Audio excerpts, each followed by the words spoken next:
ஓகேம்மா. இப்போது சிவகங்கை பூங்காவில் 3வது செப்பு தகடு வந்திருக்கும். 3வது செப்பு தகடில் அவங்க பெருசாக ஒன்றுமே சொல்லல. ஃபஸ்ட்டு என்ன சொல்கிறாங்க, இந்த இந்த சிற்பம் இருக்குல்ல, இந்த சிற்பம் வந்து நுழைவாயில் தெரியுதா, நுழைவாயிலில் வந்துட்டு அத்துமீறி பாண்டியர்கள் உள்ளே வராங்க. எப்போவுமே பாண்டியர்கள் குதிரையில் தான் வருவாங்க. சோழர்கள் எப்போவுமே யானைப்படையை வச்சு பண்ணவங்க. குதிரையில் வராங்க அப்படின்னா பாண்டியர்கள் உள்ளே வந்தவுடனே மேலே சிம்பிள் ஒன்று போட்டிருக்காங்களா, புலி சிம்பிள், பக்கத்தில் மீன். புலினாக்க சோழ தேசம், மீனுனாக்க பாண்டிய தேசம். இந்த ரெண்டுத்துக்கும் போர் அவங்க எதர்ச்சியாக உள்ளே வந்து சண்டை புரிய வராங்க அப்படிங்கிறத மட்டும் தெளிவாக நடத்தி வெளில வராங்க அப்படின்னா, இங்கே இவங்களோட சேனைகள்லாம் வருது. இங்கே பின்னாடி ராஜராஜன் சோழன் மாடியில் இதில் உட்காந்துட்டு யானை மேலே உட்காந்துக்கிட்டு பின்னாடி அவங்களுடைய சிற்பமும் நல்லா தெரிஞ்சுக்காங்க. இந்த இடம் பின்னாடி இவர் தனியாக எல்லாம் மட்டும் விட்டுறாமல் பின்னாடி அவரோடு சேர்ந்து தான் வராரு அப்படிங்கிறது காட்டுறாங்க. ஆப்போசிட்டில் அப்படியே அவங்க நுழைவாயிலில் எதிர்பாராமல் வராங்க. போர்னாக்க அங்கே இருக்க மாதிரியே களத்தில் நடக்கணும். இங்கே நுழைவாள் வச்சு அந்த நுழைவாயில் வழியாக உள்ளே வராங்க அப்படின்னா ரெண்டுத்துக்கும் நடுவில் இவங்க எதர்ச்சியாக இருக்காங்க, அவங்க எதர்ச்சியாக உள்ளே வந்துட்டாங்க.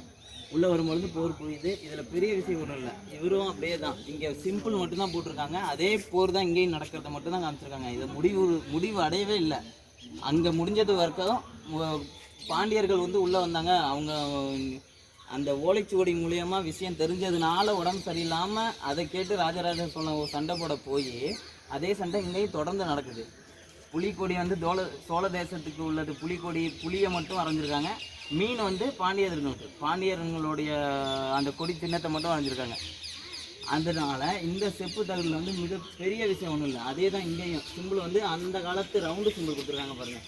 சுற்றியில் வந்து பாருங்கள், ராஜராஜ சோழன் அப்படியே சுற்றி ராஜராஜ சோழன், உடையார், பெரிய உடையாருக்கு அப்புறம் அந்த எழுத்து என்னன்னே தெரிலங்க. ராஜராஜ சோழன் உடையார், பெருவுடையார்னு என்னமோ எழுதியிருக்கும். ரெண்டு பேருக்கும் போர் நடந்திருக்குங்கிறத நம்ம நாட்டு மக்களுக்கு ஃபுல்லாக எல்லாருக்கும் தெரியணுங்கிறதுக்காக ஒரு சிம்பிள், ஒரு அந்த போஸ்ட் ஆஃபீஸ்லாம் ஸ்டாம்ப்பு மாதிரி வைப்பாங்களே, அந்த மாதிரி ஒரு சிம்பிள் மட்டும் உருவாக்கி வச்சுட்டாங்க. இந்த செப்பில் அது மட்டும்தான் பண்ணியிருக்காங்க, வேறு ஒன்றும் பெருசாக இதில் சொல்லலை, தெரியல. ஓகேங்களா? ஓகே. இப்போ வந்துட்டு 4வது செப்பு தகடு வந்துட்டோம். 4வது செப்பு தகடில் ஃபஸ்ட்டு வந்து இந்த சிலையில் வந்து இவருடைய வரைபடம் கையில் இருக்கு பாருங்கள். இந்த இடத்துக்கு இந்த வரைபடத்தில் அவங்க அந்த சண்டையெல்லாம் போட்டதுக்கப்புறம் இடையில அந்த கோயில் கட்டிகிட்டு இருக்கும் பொழுது பாதியிலே நிப்பாட்டின விஷயத்த வரைபடம் மூலியமாக கயிறை வச்சு இழுத்து இந்த கல் தெரியுது பாருங்கள், கருங்கல்ல இழுத்துட்டு போய் திரும்ப வேலை பணியை ஆரம்பிக்கிறார். கட்டட பணியை வந்து பெரிய கோயில் கட்டுறதுக்கான கட்டட பணியை ஆரம்பிக்கும் பொழுது வேலையாட்கள் எல்லாத்தையுமே வச்சு கடப்பாரை மேலே கடப்பாரை இவங்க கம்பு வச்சு நிமிர்த்தி இப்படியோ கல்லை கொண்டு போய் திரும்பவும் வேலை பார்க்குறது தான் இதில் சொல்லியிருக்காங்க, வேறு ஒன்றும் இல்லை. திரும்ப கட்டட பணி நடந்துகிட்டு இருக்கும் பொழுதே போர் நடந்து போரில் ஜெயிச்சு வாகைப்பூடெல்லாம் வாங்கி திரும்ப நான் கட்டடம் சீக்கிரம் முடிக்கணும், கட்டட பணியை வந்து எனக்கு பெரிய கோயிலில் பூர்த்தி பண்ணணும் அப்படின்ட்டு திரும்ப ஆரம்பித்தது தான்.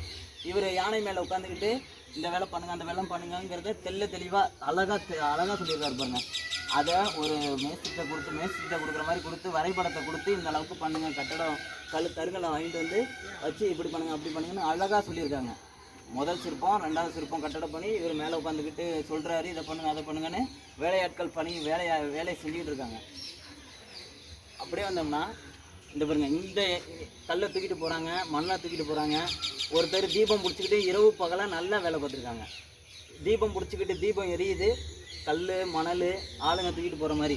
இடையில அங்கே சண்டை நடந்தாலும் எனக்கு இந்த வேலை முடியணும், கோயிலை கட்டி முடிக்கணும் அப்படின்னு சொல்லி அழகாக வேலையை நடந்துக்கிட்டு இருக்கு. அந்த வேலை பார்த்துக்கிட்டு இருக்க இடையிலையும் அங்கே சின்ன சின்ன தப்பு பண்ணி இந்த மாதிரி குற்றவாளிகள் இருப்பாங்கள்ல, அவங்களையும் மனம் திருந்தணும், மனம் மாறணும், இந்த வேலையில் இழுத்துனதுக்கிட்ட வேலையும் ஆகும், அவங்களுக்கு கூலியும் கிடைக்கும், அவங்க மனமும் திருந்தி அழகாக வாழ்வாங்க அப்படிங்கிறத ராஜராஜ சோழன் ஒரு கைதி மேலே தோள் மேலே கை போட்டுக்கிட்டு அவருக்கு அறிவுரை சொல்லி வேலை நடக்கும் பொழுதே வேலையாட்களுக்கு முன்னாடியே அவர் மேலே கை போட்டு ஒரு கைதியோட மேலே தோள் மேலே கை போட்டு அறிவுரை சொல்லி அழகாக அறிவுரை சொல்கிறாரு பாருங்க. அந்த சிற்பம் தான் இது. ராஜராஜ சோழன் ஆளோட நிற்கிறாரு, ஒரு கைதி விலங்கோட நிற்கிறாரு, அவருக்கு அறிவுரை சொல்லி அழகாக வேலையாட்களுக்கு முன்னாடி அவங்கள்ட்ட சொல்லி மனம் வருந்துறாரு, மனம் திருத்துறாரு. அப்படியே அடுத்து இங்கேருந்து தான் வரணும். ஆக்சுவலாக அங்கே ஜெயிச்சு முடித்த உடனே அவருக்கு நாடு மக்கள் எல்லாம் சேர்ந்து ஒரு வாளை வந்து பரிசாக தராங்க. இவர் வந்து வாள் கொடுக்குற மாதிரியும் ராஜராஜ சோழன் சிம்மாசனத்தில் அமர்ந்துக்கிட்டு வாளை வாங்குற மாதிரியும் ஒரு சிற்பம். அவங்க தமிழ் மக்கள் எல்லாருமே சேர்ந்து ஒரு வாளை வந்து நீங்கள் இடையில இவ்வளோ இடையூறுக்கு நடுவில் போர் நடந்தாலும் உங்களுக்கு இந்த வாளை நாங்கள் தமிழ் மக்கள் மூலியமாக உங்களுக்கு பரிசா தரோன்னு வாளை தராங்க. ராஜராஜ சோழன் வாளை வாங்குறாரு. இதுக்கப்புறம் தான் இந்த வேலைகள் எல்லாமே சூப்பராக சொல்லியிருக்காங்க பாருங்கள். அவ்வளோதாம்மா.